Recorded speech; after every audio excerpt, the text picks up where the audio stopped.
The boys appeared on the Ed Sullivan Show 2 days after we arrived, before a TV audience of almost 74 million, the largest in the history of television. And poor George felt so unwell that he had to be doped up with flu remedies. The newspapers gave them huge coverage. America loved everything about the Beatles, including their irreverent sense of humour.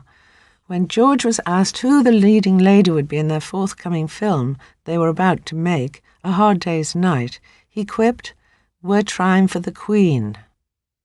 Several days later, they played at Carnegie Hall to an audience of 6,000. It was reported in the papers that even top film stars couldn't get tickets. That night, Murray the K, a well-known local disc jockey who'd interviewed the boys at the airport and then latched onto our party, took us out. He was a fast-talking, wheeler-dealing steamroller of a man who dressed in skin-tight trousers and a cowboy hat. We went with him to the Peppermint Club, the famous New York nightclub where the twist had originated. Protected from the fans, we danced and drank the night away. Ringo, always a keen dancer, held the floor for most of the evening, while the rest of us watched, laughed, and let our hair down. From New York, we flew down to Miami for the boys' second appearance on the Ed Sullivan Show. We were to stay at the Deauville Hotel, where our reception was similar to the one we had experienced in New York. Once again we were trapped, unable to go out and enjoy the sunshine, the beach, or the sights. Our cars were followed by press and fans every time we left the hotel, so the police came up with an original, if bizarre, plan. We would leave through the hotel's kitchen entrance and travel in an enclosed meat wagon. The plan was approved amid howls of laughter, and the next day we sneaked through the hotel and into the waiting wagon. No sooner had the heavy metal door slammed shut, leaving us in pitch darkness, than the wagon took off. I'd got in last, as usual, and hadn't had time to grab hold of anything secure. So when the driver, who'd clearly seen too many high-speed chase films, took off, I was thrown against the doors and ended up with a lump on my head the size of an egg. I wasn't the only one. We were all bruised and battered as we lurched around, trying to hang on to the meat hooks hanging from the sides of the van. We shouted to the driver, but he couldn't hear us. He got the message when we arrived, though. The boys bombarded him with expletives. Despite my injury, the breakout was worth it. We were taken to a gorgeous villa next to the sea with its own pool, where George Martin and his wife Judy were waiting for us. The villa apparently belonged to an anonymous celebrity who had loaned it to us as a gift. This was my first meeting with George and Judy, and I liked them instantly. George was tall, debonair, polite and charming, a classically trained musician. He had been taught the oboe at the Guildhall School of Music by Jane Asher's mother. Later he'd moved into record producing, concentrating on classical and comedy records, until he discovered the Beatles. Judy was lovely, very old school, like a head girl with a heart of gold. She had been George's secretary and was now his second wife, and they patently adored each other. Free of the fans and the restrictions of the hotel, we partied all day, swimming in the pool and enjoying an enormous barbecue, prepared by the butler who came with the house. He looked like a member of the mafia and scowled at us for most of the day, but his steaks were perfect.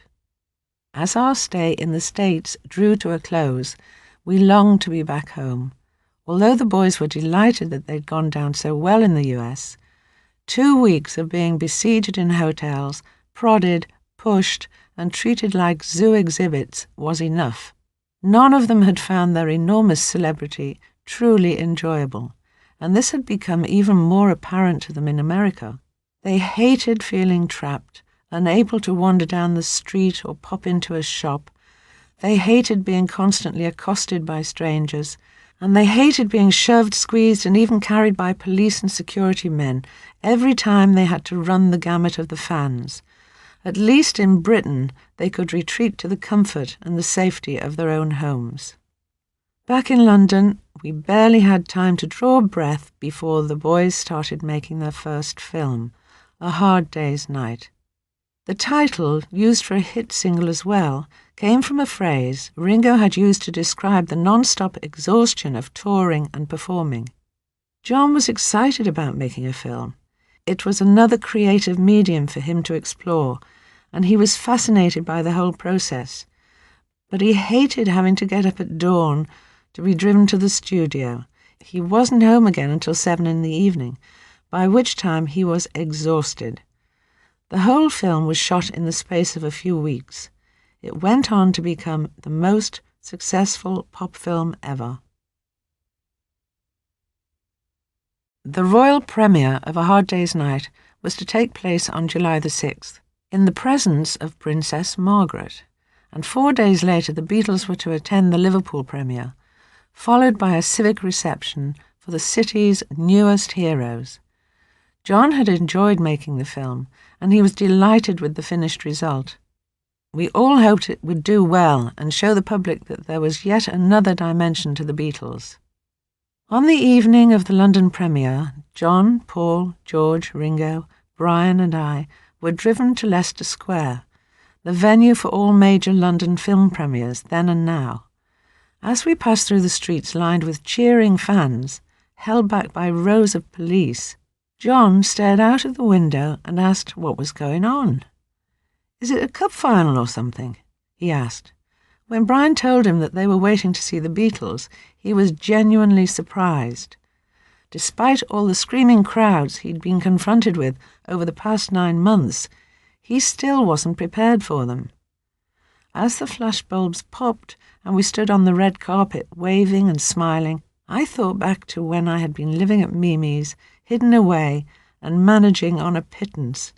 It was hard to believe the difference a year had made. At the end of the film, we were introduced to Princess Margaret. When it came to meeting royalty in the flesh, John was as much in awe as the rest of us. He was so pleased and proud that the princess had come to see the film, that his anti-establishment views flew out of the window, and he stood red-faced as she spoke to him. She was obviously fascinated by the boys, but not their entourage. Her questions to John were clipped and superficial. "How are you coping with all the adulation?" John tried to introduce me. "Mom, this is my wife Cynthia." A brief glance in my direction. "Oh, how nice." And she was gone. Still, I was bowled over. I'd met royalty, which was more than I'd ever imagined in my days back in Hoylake. A Hard Day's Night had been put together around the album of the same name. The first comprised only of Lennon-McCartney original tracks. Several of John's songs on that album have themes of isolation and cries for help. Tracks like Tell Me Why, Anytime at All, and I'll Cry Instead reflect the frustration he felt at that time. He was the idol of millions, but the freedom and fun of the early days had gone. Success had come at a price, and he often felt caught up in something he couldn't stop. I missed the early days too. I felt isolated and stuck in a flat that had a permanent posse of noisy fans camped outside. Even worse, there was a student hostel across the road with a balcony that overlooked us, and the fans had discovered it. Day and night they waved and called to us from it, so I had to keep the curtains permanently drawn. Then I received a series of obscene phone calls. It was the last straw. Now I was under siege from every direction. I couldn't go out, look out of my window, or even answer the phone without having to deal with fans, some of whom were clearly crazy. It was just as bad for John. Every time he came home, he had to force his way through the girls camped on our doorstep. His chauffeur, Bill Corbett, was a hefty man who strong-armed them out of the way, but it was an ordeal. Obsessive, desperate fans fought, bit and scratched their way to the front to grab any piece of John's clothing they could get hold of. He gave up wearing scarves because so many were ripped off him. The fans' other tactic was to stuff our keyhole with chewing gum to stop us getting in. After this had happened half a dozen times, John had had enough. It was time to look for somewhere more secure to live.